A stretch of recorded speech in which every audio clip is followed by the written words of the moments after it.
Alright guys, welcome to today's office hours. Today I'm going to be talking about the archival collection worksheet and the family heirloom worksheet from my book, Tracing Our Roots, Reclaiming Our Legacy. So all this month, actually it's August now, but this month I've been talking about the worksheets that are in the back of the book. Let me make sure that I am live. Okay, so I am live.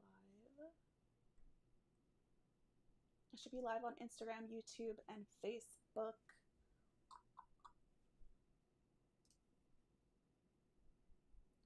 And I should be able to see the comments. Okay, I think it's working.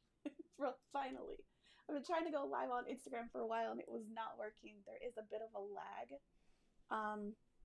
Okay, but again, so my name is Aisha Abdurrahman. I am an archivist, I am a genealogist, and I am a heritage traveler.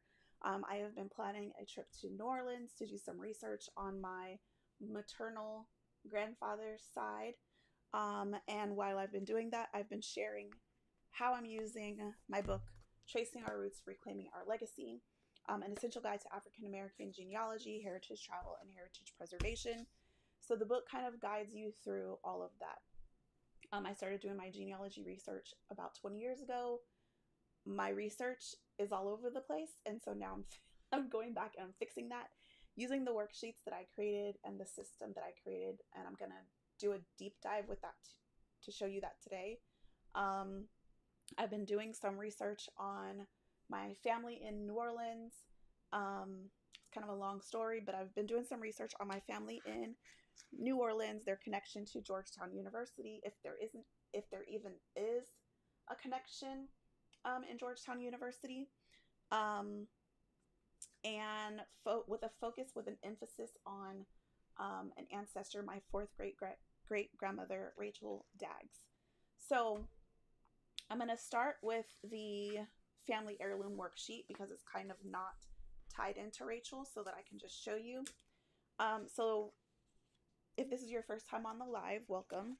If it is your, if you're coming back, so the workbook has the worksheets at the back of the book. They are intended to be reused. You can rip them out and you can print them to make copies. You can also use the interactive digital PDF worksheets, which are on my website, aishaladon.com. So with the heirloom worksheet that I'm going to share with you guys today, I'm going to use this as an example. So this is not from my Daggs family. This is actually my maternal grandmother. Yeah, if I'm saying that right. My mom's mom's mom. So this is a paperweight that has been in my family. It was my grandmother's, it was my mom's, and then I kind of stole it from her. There's actually been a couple of family arguments about this because I won't give it up. I feel like I'm the scribe of the family. I'm the only one who really does our family history and our genealogy, so I felt like I had a right to it. So I had to fight my mom for this. Not literal fight, but like I had to pitch my case to her to have it. So it's a paperweight. It's very heavy. There is a photo of my mother's grandparents in here. So my grandmother's grandparents are in here. It's her father and her mother. It's a black and white photo. And it's sealed in this glass case. So if I were going to fill out my family heirloom worksheet, I would put the date of either, if there's a date on here, there's no prints or anything on here. I could maybe find out when this photo was taken. It looks like even when the photo was put in here, the photo is wrinkled. It's got some ripped edges. I have a microscopic light back there that I could show you, but so the photo was worn when it was put in here in the first place. So I don't have that date. I don't have that information. So what I could do is for the date, I could put today's date. I could put that I am logging this August 1st, 2024. Let me share my screen. Share my screen. What are we going to share? Not me. I want to share. Let me go back. What did you break, Aisha? You guys don't need to see me. I want to to share my screen of the worksheet that I'm working on while I'm working on it.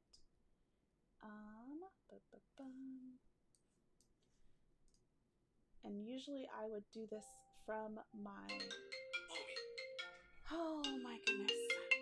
I'm gonna call her back. Call you back. Put that on vibrate.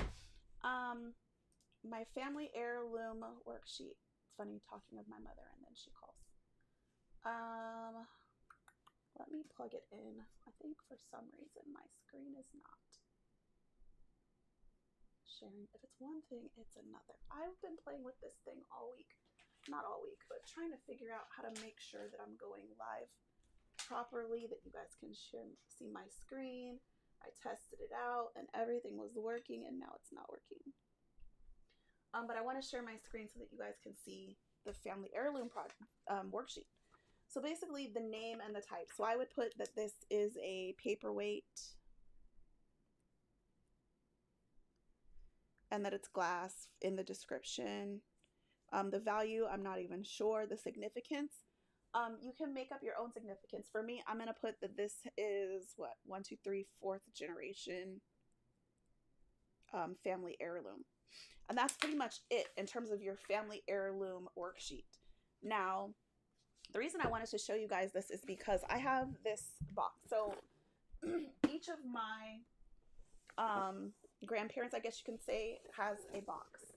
So this box is specifically for my paternal grandfather's side. So it's all of those who are Dagses. And then within them are folders of each individual person. So I can take this worksheet and put it with the specific person's folder, or I can put it in just my Dag's family so that any Dag's family heirloom is on that worksheet. And that's kind of how I have it organized, is I have this box, and then when you're doing your descriptions, you want to write that this folder or this sheet of paper is in an envelope, is in a folder, which is in a box. So it's a little bit hard to describe, but when you're writing down, when you're doing your archives and you want to know where is something, you would say, okay, this family heirloom sheet is in the folder of McWilmer Daggs, and McWilmer Daggs is inside of the Daggs box. You can label these, you can number these. I haven't done that yet, but that is pretty much how I organize all of my family ancestry. When I say archive your work, that's what I mean, is keep copies of everything. I have paper copies, I have digital copies of everything. Hi Alex, hi Smacked Out. So for example, I have my African ancestry DNA test results. I have them digitized, I have digital copies, but I also have print copies. Now these are specifically from my great uncle because I'm not a male. I wasn't able to take this test. He was able to test his mother and his father. So the family specifically that I'm talking about is his paternal side. So I can put these specifically with his name, or I could just put them in the box. Now to me, because this is an mtDNA and a Y chromosome test, it's not an autosomal test, I'm going to put them in the box, not just in a specific person's names folder, because these DNA tests are for anyone that are related to these people. So when you test your Y chromosome, it's for his father, his father, his father, his father, and any males that are related to that person. So it's not just specifically for him.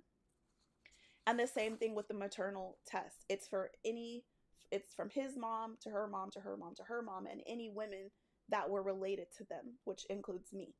So even though I didn't take these tests, they still apply to me because they are my 4th, 5th, 6th, 7th, it says 500 to 2,000 years back grandparents.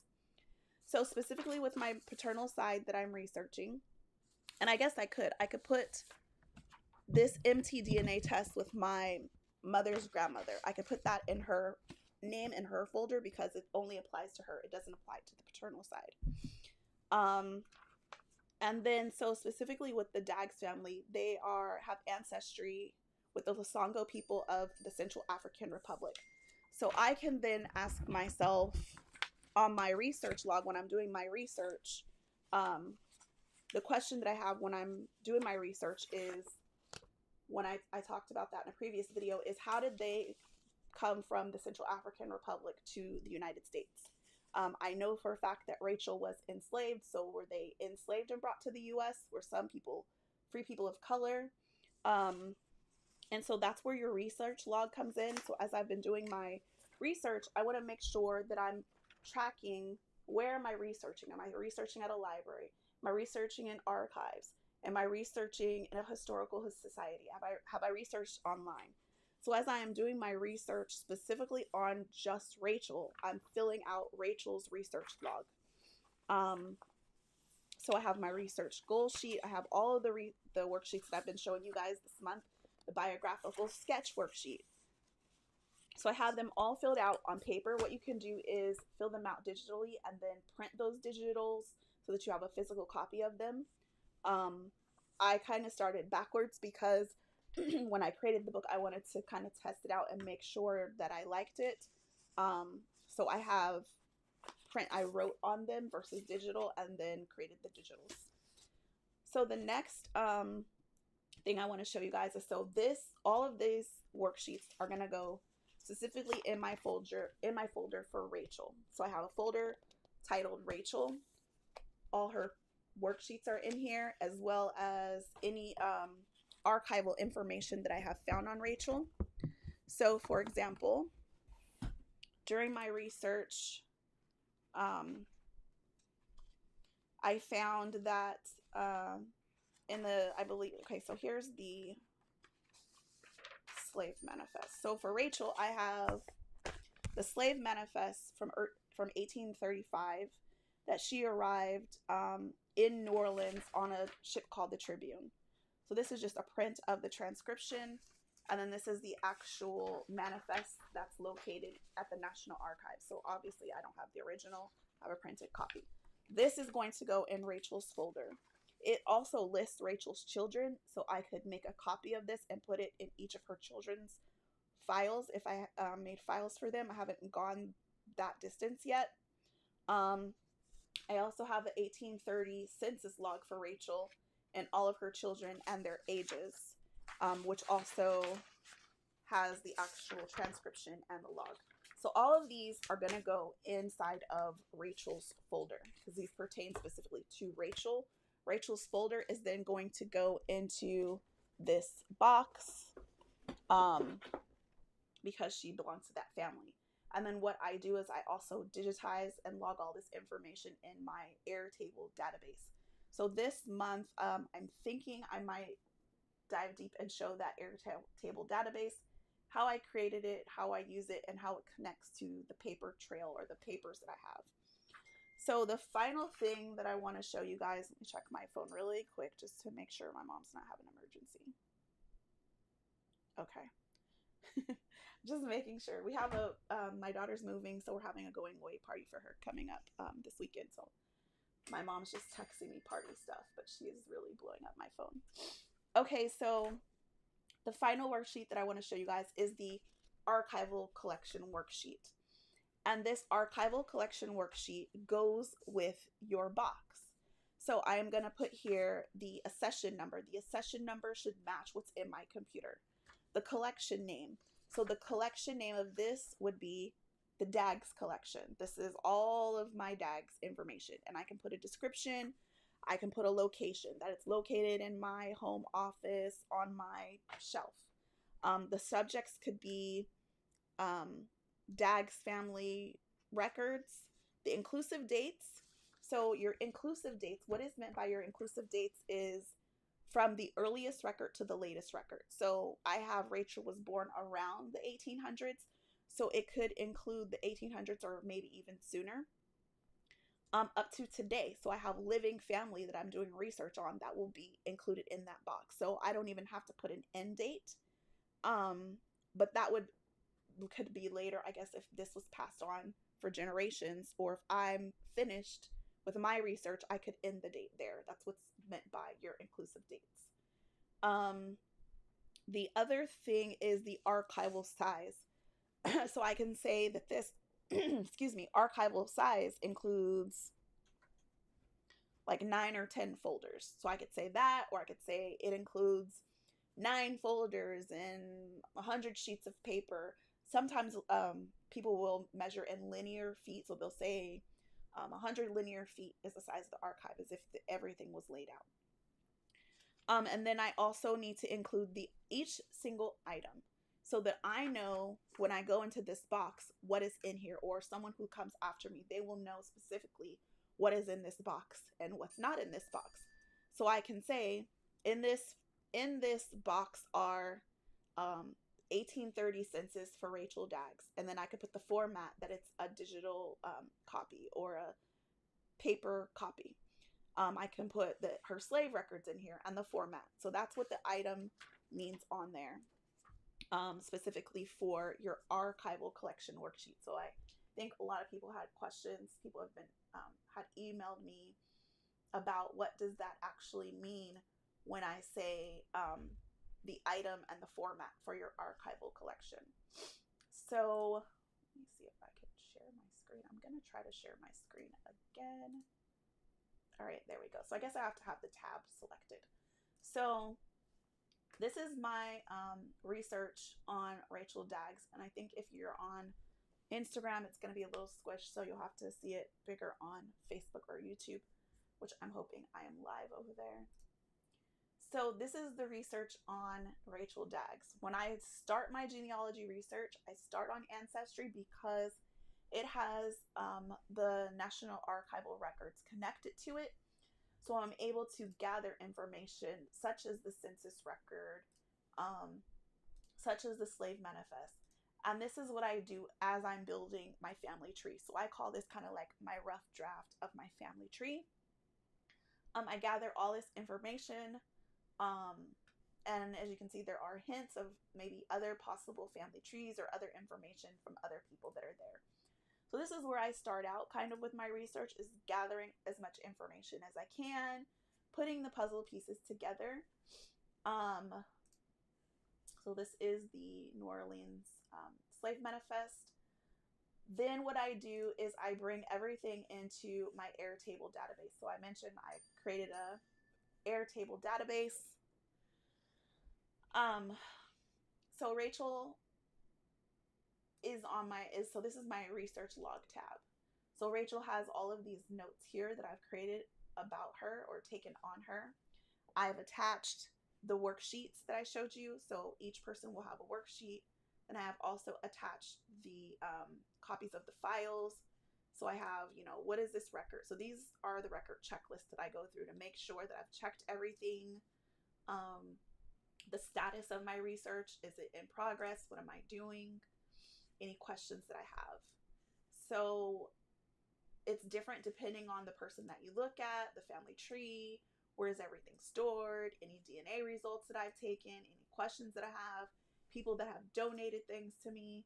So this is a whole entire custom system that I have created in terms of keeping up with my family history.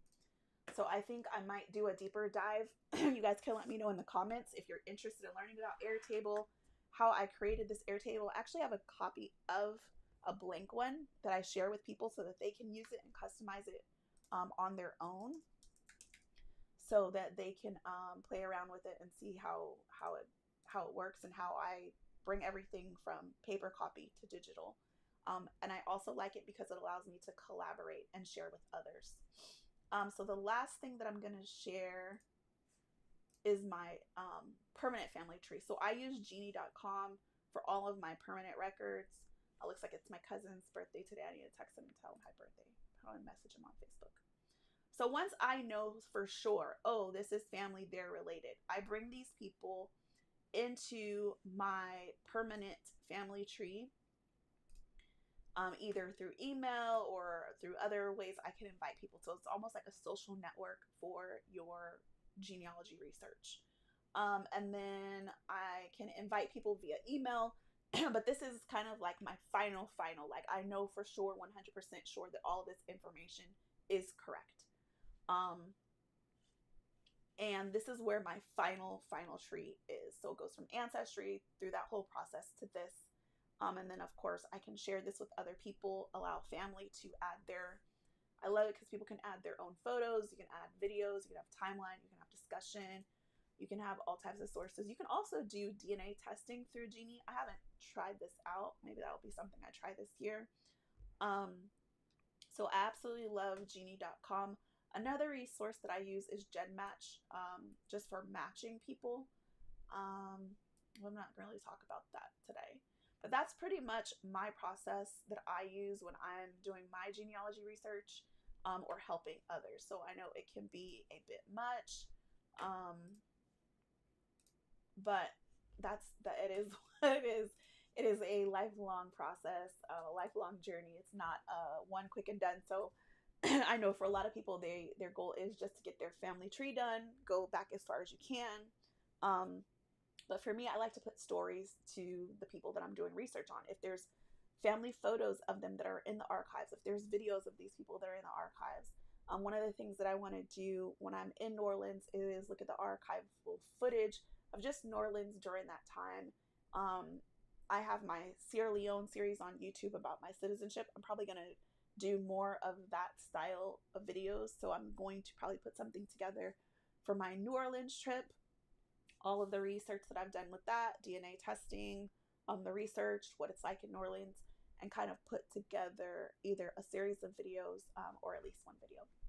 So that is it for today's office hours. I'm going to leave it open for a while, see if anyone has any questions.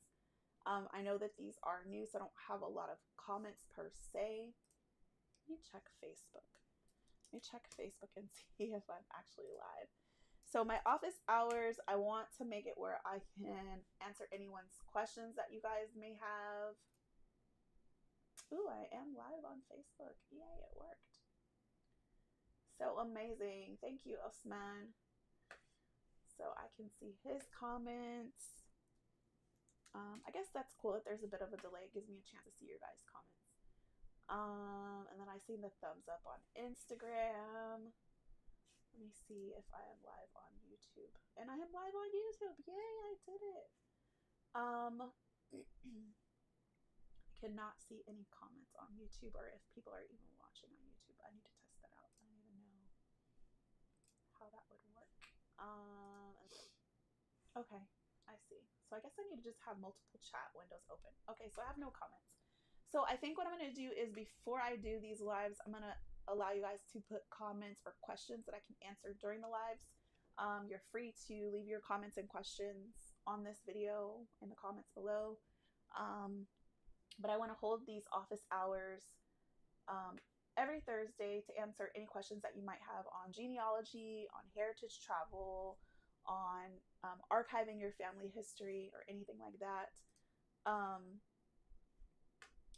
Hey, cousin. So if you have any questions, then you can let me know. I've had a couple of people inbox me about Sierra Leone. So as of what I was told is there is no citizenship for Sierra Leone yet. They're making some changes and they're making some updates. When I have updates, I will definitely let you know. I do know that Dinah Samir is going to Sierra Leone in April. So if you're interested in going, I'm thinking of going. Let me know. I'm thinking of putting together a small group of people, because I definitely want to go. So it's going to be April. I'm not exactly sure his dates. I have to check. There won't be a citizenship ceremony, but we will be rolling out to Sierra Leone in April. If you guys are interested in going, I most likely am going. I will know probably by January if I'm going to go or not. But if you're interested in going, I want to take a group of people with me, because people have been inboxing and asking, when am I going back to Ghana, or when am I going back to Sierra Leone? So if you're interested in those types of trips, that's something that I think I'm going to be putting together, because people have been asking. They're like, oh, I want to go. I'm like, go ahead, go for it. I'm like, no, I want to go when you go. So I'm going to put together some trips to Sierra Leone. Most likely, Dinas is going to be our tour guide. I don't know a lot of the history of Sierra Leone. I'm still learning, so I don't feel like I'm fit to be a tour guide. So I will be rolling with him and his group as my tour guide, and just being able to be comfortable knowing that someone that I know is actually there. So that's it, guys. Life is good. Have a blessed day.